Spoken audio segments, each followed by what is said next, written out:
प्रदेश के सहारनपुर से कांग्रेस सांसद इमरान मसूद ने वक्फ संशोधन बिल के खिलाफ जोरदार हमला बोला। उन्होंने कहा कि वक्फ की जमीनों पर कब्जा पहले गैर जमानती था, अब इसे जमानती धाराओं में ले आया गया है। सरकार इस प्रकार वक्फ की जमीन पर कब्जे को बढ़ाने की कोशिश कर रही है। इससे साफ है कि मुसलमानों के वक्फ की जमीन पर सरकार की नजर है। इमरान मसूद ने कहा कि वक्फ बिल को ड्राफ्ट करने वालों को भी वक्फ के बारे में पता नहीं है। दरअसल इमरान मसूद ने कहा कि आपने सौगात मोदी में जिस प्रकार से गिफ्ट में वक्फ बोर्ड बिल दिया है वो उचित नहीं है। आप हमें सौगात मोदी में रोजगार दीजिए, आप हमें सौगात मोदी में शिक्षा दीजिए। कांग्रेस सांसद ने कहा कि बाबा साहब अम्बेडकर ने सामाजिक समानता की बात की थी। देश में राजनीतिक साथ साथ सामाजिक लोकतंत्र भी जरूरी है। इमरान मसूद ने लोकसभा में जोरदार भाषण दिया। सुनिए उन्होंने वक्फ बिल के बारे में क्या कहा। मुसलमान समझता है, जानता है, इसकी जो जरूरत है उसको पहचानता है, इसलिए इस बात को कहा जा रहा है, वरना सारा प्रबंधन जो वक्फ बोर्ड का है वो तो सरकारों के ही हाथ में। लेकिन इसमें जो सबसे बड़ी बात है कि बार बार ये शोर मच रहा है, जेडीयू भी कहती है, टीडीपी भी कहती है और सहयोगी दल भी कहते हैं कि हमने वक्फ बाय यूजर को खत्म कराने का काम कर दिया। माननीय अध्यक्ष जी, मैं इसकी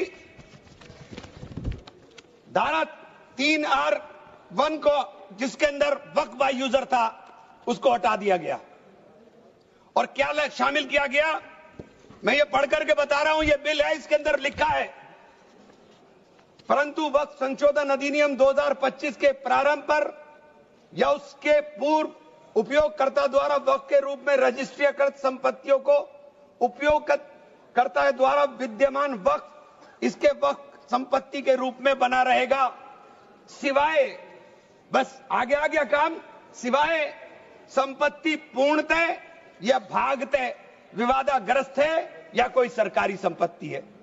माननीय सभापति महोदय, 2005-6 में विभिन्न राज्य के बोर्डों द्वारा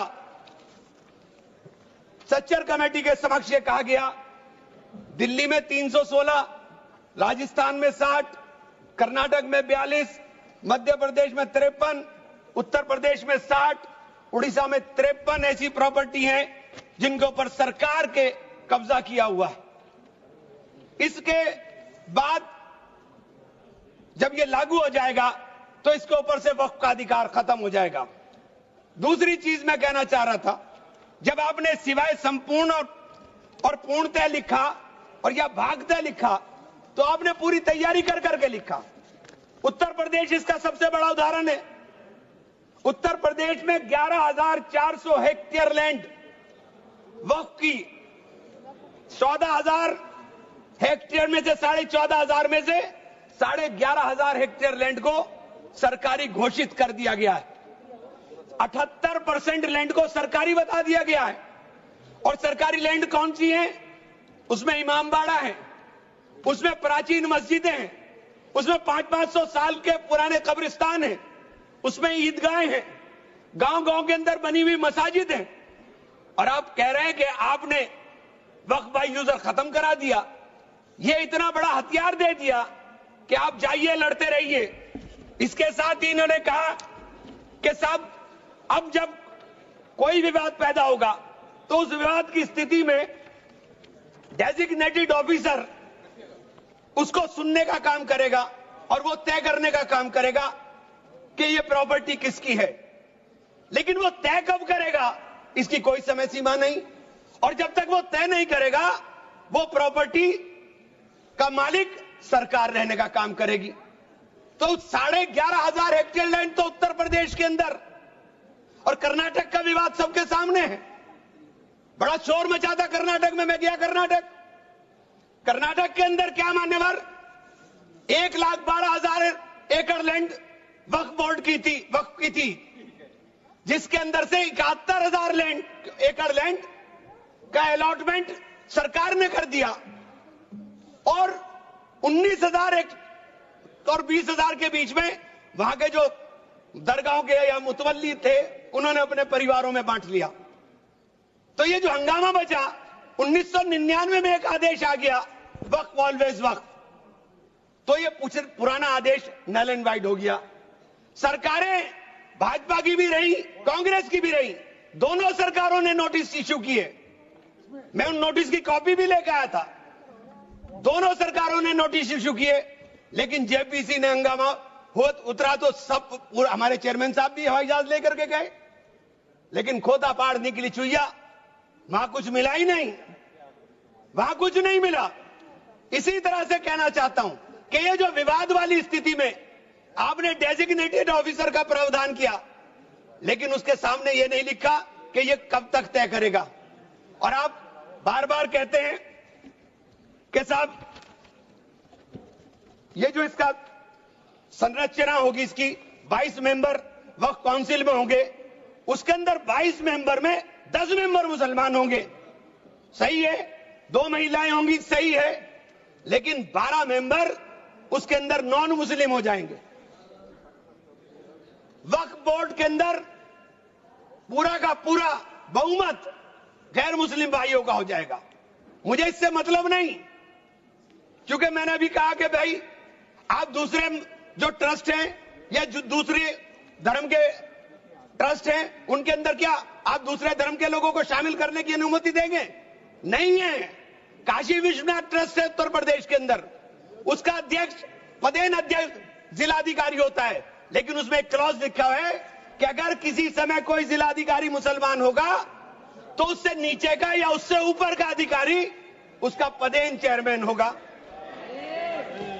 आप मुसलमान के ऊपर यह शर्त लागू करते हैं, आप मुसलमान के ऊपर यह शर्त लागू करते हैं कि इसके ऊपर लिमिटेशन एक्ट, विधेयक के खंड 40A की धारा 107 जो वक्फ संपत्तियों की समय सीमा को अधीन करता था, लिमिटेशन एक्ट लागू करता था, आपने हटा करके 108 और 41 में 108 और 108 एक को हटा दिया।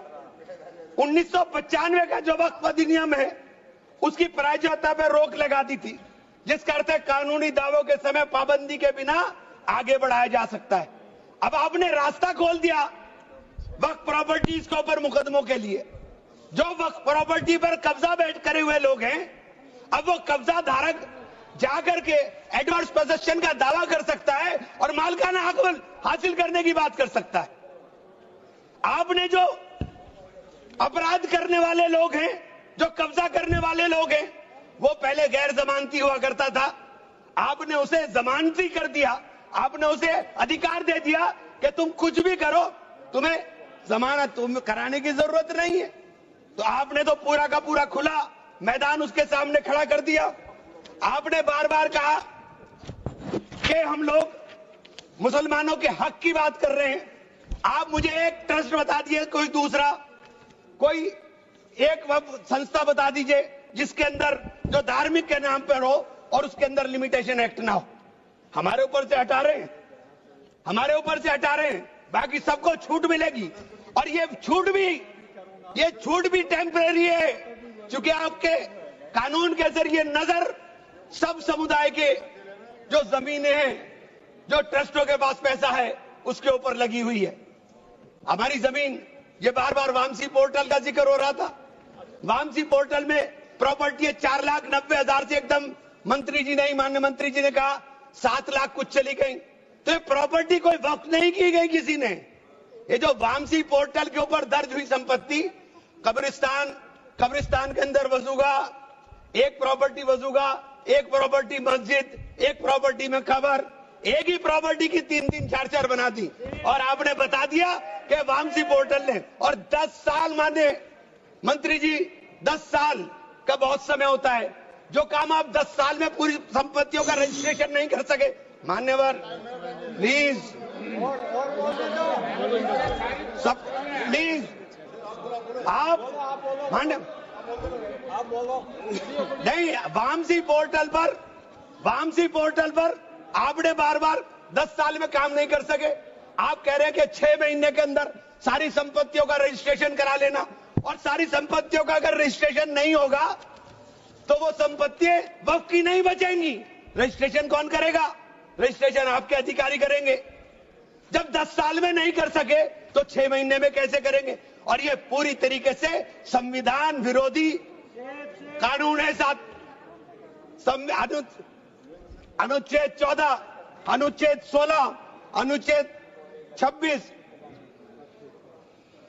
और अनुच्छेद 25 का सीधे सीधे ओवरलैपिंग करने का काम करता है। आपसे अनुरोध है कि माननीय 2 मिनट का समय और दे दें। ये बार बार कहते हैं कि प्रैक्टिसिंग मुस्लिम। आप एक बात बता दीजिए, आप प्रैक्टिसिंग मुस्लिम की बात कर रहे हैं, आप किस तरह तय करेंगे कौन प्रैक्टिसिंग मुस्लिम है? ये कौन बताएगा कि आपकी क्या परिभाषा है प्रैक्टिसिंग मुस्लिम की? सारे मुसलमान 5 वक्त नमाज नहीं पढ़ते, सारे मुसलमान रोजा भी नहीं रखते, और उसका पैमाना क्या होगा कि वो मुसलमान है कि नहीं है? तो ये आपने रास्ते इस तरह खोल करके ये सीधे सीधे जो संविधान के अंदर हमारी धारा 14 में अधिकार है उसके ऊपर आपने अतिक्रमण करने का काम कर दिया। मैं आप लोग एक माननीय चेन्नप्पा रेड्डी के एक कथन को जरूर कहना चाहूंगा। हमारी परंपरा हमें सहिष्णुता सिखाती है, हमारा संविधान, ये संविधान हमें सहिष्णुता का अभ्यास कराता है, हमें इसे कमजोर नहीं करना चाहिए। यही संरक्षण दे रहा है हमें। ये बाबा साहब के सपनों का संविधान है कि उन्होंने देश के अंदर रहने वाले प्रत्येक नागरिक को, जो गरीब से गरीब नागरिक है, उसको वो अधिकार दिया जो सामने बैठे हुए हमारे प्रधानमंत्री को होगा, वो ये अधिकार बाहर सड़क पर बैठे हुए एक मजदूर को होने का काम होगा। ये बाबा साहब का संविधान है। मान्यवर, इसे कमजोर करने का काम मैं आप हाथ जोड़कर विनती करता हूं। अभी हमें सौगाते मोदी मिली, एक सेकंड, हमें सौगाते मोदी मिली। हमें सौगाते मोदी में ईद की सवैयां नहीं चाहिए, हमें सौगाते मोदी में शिक्षा दे दीजिए, हमें सौगाते मोदी में रोजगार दे दीजिए, हमें सौगाते मोदी के अंदर मोहब्बत दे दीजिए। ये जो गोलियां छातियों पर लगती है ये मारना बंद करा दीजिए। हमें सौगाते मोदी में ये कानून देने का काम कर लीजिए। बहुत बहुत धन्यवाद। मान्यवर, धन्यवाद।